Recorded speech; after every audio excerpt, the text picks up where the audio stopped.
मुख्यमंत्री भूपेश बघेल आज आदिवासी गोंड समाज के महाधिवेशन में शामिल होने गरियाबंद जिले के बोडरा बांधा पहुंचे। इस दौरान उन्होंने समाज की मांग पर सामाजिक भवन के लिए 1,07,00,000 की स्वीकृति की घोषणा की। साथ ही खैरागढ़ विधानसभा चुनाव में शानदार जीत और आगामी विधानसभा चुनाव को लेकर मीडिया से चर्चा की। भाषण के दौरान उन्होंने जल्द ही पैसा कानून लागू करने की बात को लेकर इसे प्रक्रियाधीन होने की बात कही। मुख्यमंत्री ने खैरागढ़ उपचुनाव में पार्टी की जीत को शानदार बताया। उन्होंने कहा कि खैरागढ़ में पहली बार कोई प्रत्याशी इतने भारी मतों से जीत दर्ज किया है। इसके लिए उन्होंने कहा जिले की घोषणा तो है, साथ ही सरकार की नीतियों को बड़ा फैक्टर बताया है। उन्होंने कहा कि 3.5 साल में उनकी सरकार ने जो काम किए हैं, खैरागढ़ की जनता ने उन पर मोहर लगाई है। मुख्यमंत्री ने 2023 के आम चुनाव को लेकर कहा है कि अब विधानसभा में उनकी संख्या बढ़कर 71 हो गई।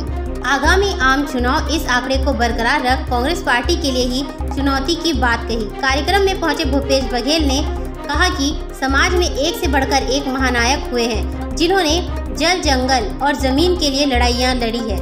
उन्होंने कहा सरकार आदिवासी समाज के लोगों को वन अधिकार पट्टा देने का काम किया जा रहा है। जो छूट गए उन्हें आवेदन करने और उनके साथ न्याय होने का भरोसा भी दिलाया है। इस दौरान मुख्यमंत्री ने रमन सरकार पर भी कटाक्ष किया। उन्होंने कहा कि रमन सरकार में जो वनोपज हुआ 2 रुपए किलो बिकती थी, आज उनकी सरकार उसे महंगी कीमत 35 रुपए में खरीद रही है। उन्होंने समाज के लोगों को अपनी वनोपज समर्थन मूल्य पर बेचने का आग्रह किया। शिक्षा को लेकर उन्होंने आत्मानंद स्कूल का जिक्र किया और बतलाया कि आज लोग वहां भर्ती होने लाइन लगा रहे हैं। उन्होंने कहा कि गांव के गरीब बच्चे भी अच्छे स्कूल में शिक्षा प्राप्त कर सकते हैं। पैसा कानून के बारे में उन्होंने लोगों को जानकारी देते हुए बताया कि अभी यह नियम पूरी तरह लागू नहीं हुआ है। फिलहाल इसकी समीक्षा की जा रही है। जल्द ही उसे लागू कर दिया जाएगा। उन्होंने पैसा कानून को लेकर फैलाई जा रही अफवाहों से बचने की अपील भी बाकी समाज के लोगों से की है।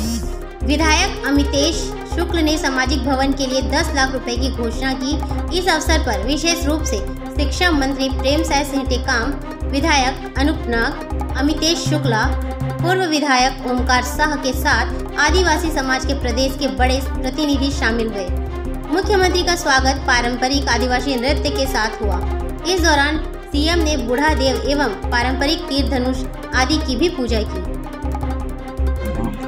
छत्तीसगढ़ सरकार कर रही है और अभी गोंडवाना महासभा के द्वारा गरियाबंद में जिला मुख्यालय में 1,07,07,000 रुपये के भवन की मांग की है, उसकी मैं घोषणा की है। भैया खैरागढ़ में जीत का सबसे बड़ा फैक्टर क्या मानते हैं? देखिए, सरकार के योजनाओं का वहाँ के लोगों ने मुहर लगाया है।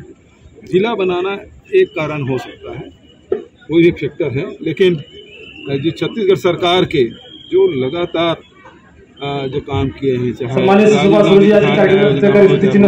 न्याय योजना हो, गोधन न्याय योजना हो, चाहे गरीबों को 35 किलो चावल देने की बात हो, लघु उपज खरीदी की बात हो, फॉरेस्ट राइट का पट्टा देने की बात हो, शहरी और ग्रामीण विकास की बात हो, सब काम हम लोग करें। कोरोना जैसे संकट काल में भी सरकार मुस्तैदी के साथ खड़ी रही आम जनता के साथ, और इसके कारण से वहाँ की जनता ने रिकॉर्ड मतों से जीता है। आज तक 20,000 वोट से कभी कोई कैंडिडेट नहीं जीता है जो खैरागढ़ में हमारे जीता। तो फाइनल मान लिया जाए, क्या कहना है सर? अब फाइनल मैच की तैयारी में लड़ाई लड़नी पड़ेगी।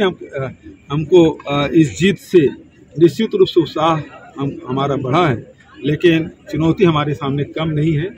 हम लोगों को पूरी मुस्तैदी के साथ, पूरी ताकत के साथ 2023 की तैयारी हमको करना है और लड़ाई लड़नी।